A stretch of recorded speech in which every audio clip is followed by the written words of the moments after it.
Class 10 आज हम बात करने वाले हैं क्लास 10 की डिस्टेंस फार्मूला, है ना। तो किसी यानी कि किसी भी बिंदु, दो बिंदु है, उनके बीच की दूरी निकालनी है। किस सूत्र से? तो दूरी का जो सूत्र होता है जिसे हम डिस्टेंस फार्मूला कहते हैं, है ना।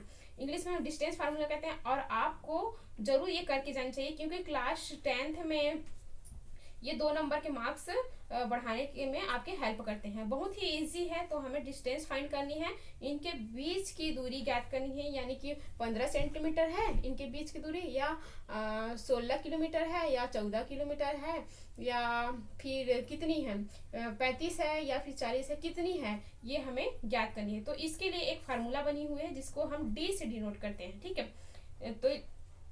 तो हम अब क्वेश्चन की तरफ चलते हैं। बिंदुओं 2 और 3, 4 और 1 के बीच की दूरी क्या होगी, है ना।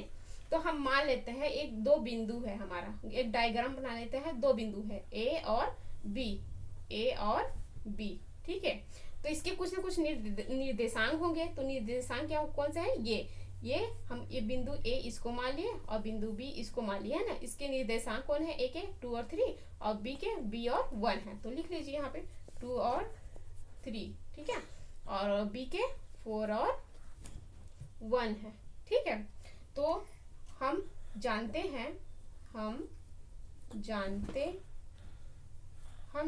हैं कि d बराबर होता है हमारा अंडर रूट, सूत्र होता है ना। तो हमारा सूत्र ये है x2 माइनस x1 पावर की 2 प्लस का प्लस, फिर कोष्टक के अंदर y2 माइनस y1 की पावर की 2, ठीक है। तो d बराबर, अब मान रख लीजिए अंडर रूट का अंडर रूट, फिर कोष्टक के अंदर x2 कहाँ है? x2 यहाँ पे है तो हम 4 मानेंगे, 4 माइनस का माइनस, x1 कहाँ है? x1 ये है, ठीक है, जो x1 है ये है, तो 2 रख लीजिए, फिर पावर की 2 प्लस का प्लस, कोष्टक के अंदर y2 कहाँ है? y2 ये 1 माइनस का माइनस, y1 कहाँ है? y1 3, तो ये 3 और पावर की 2, ठीक है। तो d बराबर अंडर रूट, फिर यहाँ माइनस करेंगे, 4 में 2 गया 2 पावर की 2 प्लस, यहाँ कुछ नहीं है, 1 के आगे कुछ नहीं है, कोई भी साइन नहीं, मतलब हम प्लस का साइन नहीं मानते हैं, ठीक है। तो प्लस और माइनस क्या होता है? माइनस ही होता है। तो आप लिख लीजिए माइनस, तो 3 में 1 में माइनस करेंगे तो 2 बचेगा, ठीक है, पावर की 2। अब ये माइनस कहाँ से आ गया? तो ये बड़ा जो नंबर है ना 3, उसके सामने माइनस लगा है तो हम उसी को लेते हैं, तो माइनस रख दिए, ठीक है। तो d बराबर हो गया, अब इसका स्क्वायर निकालेंगे, 2 का स्क्वायर क्या होगा? 2 का स्क्वायर हमारा हो जाएगा 4, फिर प्लस का प्लस, फिर यहाँ पे 2 का स्क्वायर 4, है ना। अब ये स्क्वायर है 2 बार है, माइनस माइनस 2 बार प्लस हो जाता है, तो प्लस को तो लिखते नहीं है, ठीक है। तो ये हो गया 4, फिर d बराबर अंडर रूट 4 प्लस 4 के करेंगे तो क्या होगा? 8, 4 प्लस 4 8 होता है, बराबर 8 होता है, ठीक है। अब इसको हम लोग बाहर निकालेंगे, ठीक है। तो 8 को हम इसको तोड़ भी तो सकते हैं ना।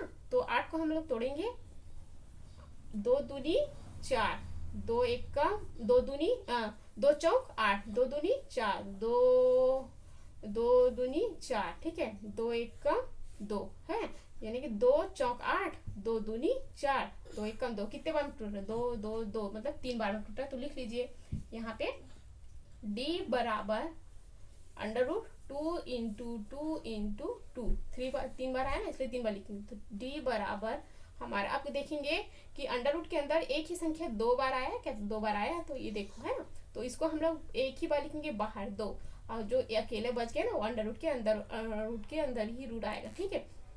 उसके बाद ये हो गया हमारा आंसर। सॉरी, अब इसके आगे जो है ना उसमें मात्रक लगाना ना भूलिएगा, ठीक है। 2 अंडर रूट 2 मात्रक, और इंग्लिश वाले लिखते हैं यूनिट, ठीक है। ये हमारा आंसर हो गया। तो आई होप कि ये वीडियो अगर आपको पसंद आया होगा तो please give this video big thumbs up and thank you, और सब्सक्राइब करना ना भूलिएगा।